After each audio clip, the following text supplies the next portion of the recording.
Hello hi नमस्कार दोस्तों, आपने अभी तक भारत में किसी दलित लड़की को मिस इंडिया बनते हुए देखा है? मेरे ख्याल से आपका भी जवाब वही होगा जो मेरा है, नहीं। दोस्तों, यही बात राहुल गांधी ने प्रयागराज के एक सम्मेलन में कही है, जो सम्मेलन संविधान के ऊपर रखा गया था। उनका कहना है कि उन्होंने एक पूरी लिस्ट निकाली मिस इंडिया की, जिसमें अभी तक कोई भी दलित लड़की मिस इंडिया नहीं बनी है। दलित तो छोड़िए, कोई अल्पसंख्यक समाज की लड़की भी मिस इंडिया नहीं बनी है। और यह भारत का दुर्भाग्य है दोस्तों कि भारत की इतनी बड़ी आबादियों में से एक भी लड़की आज तक मिस इंडिया नहीं चुनी गई। उन्होंने क्या कहा, ये वीडियो में देखिए। मैंने कहा भैया मिस इंडिया की लिस्ट निकाली मैंने कहा देखता हूं। मैं कहता हूं देखो यार, अच्छा अब कहते हैं मिस इंडिया की लिस्ट निकाली मैंने। सुनो मैंने मिस इंडिया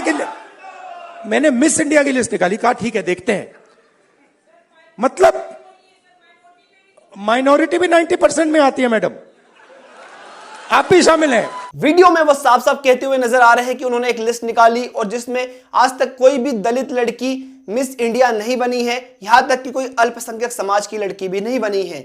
और दोस्तों, मेरा कहने का मतलब एक ही रहेगा पूरे इस टॉपिक पर कि ये भारत का दुर्भाग्य है और कुछ जातियों का वर्चस्व है हमारे देश के ऊपर, हमारी जो सिस्टम है उसके ऊपर, जिससे हमारे कुछ समाज की महिलाएं आगे नहीं बढ़ पा रही है और एक विशेष वर्ग की महिलाएं ही आगे बढ़ पा रही है। आप क्या कहोगे इसको लेकर नीचे कमेंट जरूर करें।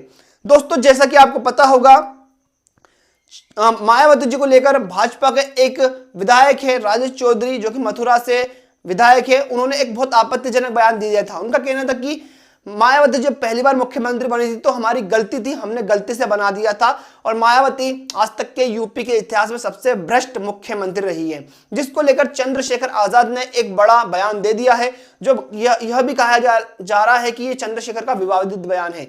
वो कानपुर पहुंचे थे एक समारोह में, जब मीडिया वालों ने उनसे भाजपा विधायक के इस बयान के बारे में पूछा जो मायावती जी को लेकर कहा गया है, तो उन्होंने कहा कि बीजेपी के नेता आजकल कुछ ज्यादा ही उड़ रहे हैं, अपनी जबान पे लगाम नहीं लगा रहे हैं और ऐसे नेताओं को या ऐसे विधायकों को जूते से मारना चाहिए। ये बात उन्होंने कही है, ये वीडियो में देखिए।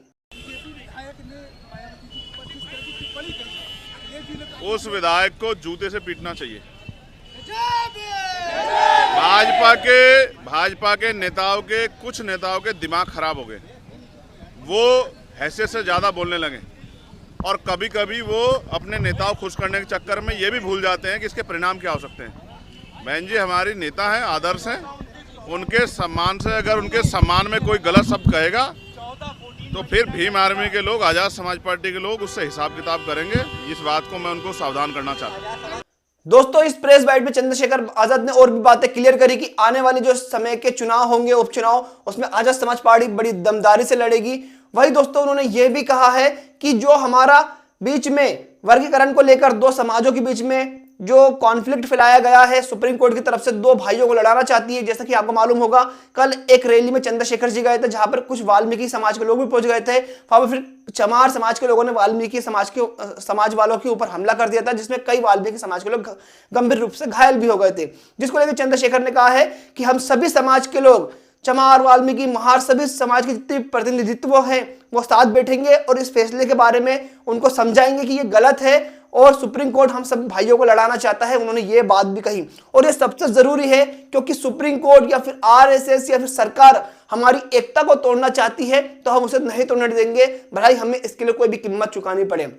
हम अपनी एकता क्यों तोड़े और किस लिए तोड़े, ये उन लोगों को समझाना होगा हमें, जो हमारे भाई हमसे लड़ने आ रहे हैं और हमें अपना दुश्मन समझ रहे हैं और वर्गीकरण के फैसले को सही मान रहे हैं।